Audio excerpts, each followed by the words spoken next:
ইশরাক ভাইয়ের আসলে ভাগ্য ভালো। সে আসিফ মাহমুদের সাথে যে লাগতে গেছে, সে কি জানতো আসিফ মাহমুদের কাছে পিস্তল আছে? আসিফ মাহমুদ নিজেই কট খেয়ে গেল। আসিফ মাহমুদের ম্যাগজিন সহ ধরা খাইলো বিমানবন্দরে। মানুষকে ফাঁসাইতে চাইলে দেখেন নিজেকেই ফাঁসতে হয়। এবং আসিফ মাহমুদ ক্ষমাও চাইলো।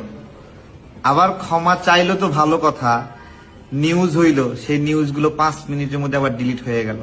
এই নিউজটা যে ডিলিট করাইলো, এইটা কতটুকু ফ্যাসিবাদী আচরণ।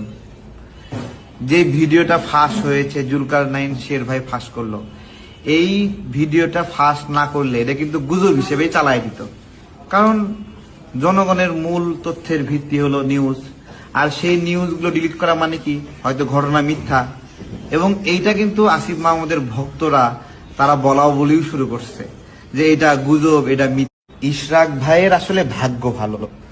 সে আসিফ মাহমুদের সাথে যে লাগতে গেছে, সে কি জানতো আসিফ মাহমুদের কাছে পিস্তল আছে? আসিফ মাহমুদ নিজেই কট খেয়ে গেল। আসিফ মাহমুদের ম্যাগজিন সহ ধরা খাইলো বিমানবন্দরে।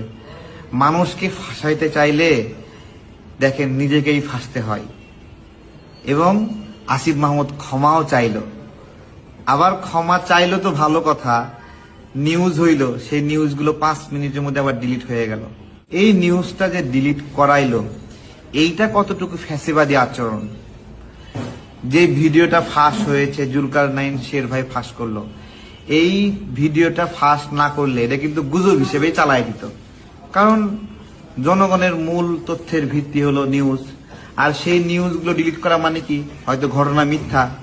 এবং এইটা কিন্তু আসিফ মাহমুদের ভক্তরা তারা বলিও শুরু করছে যে এটা গুজব, এটা মিথ্যা।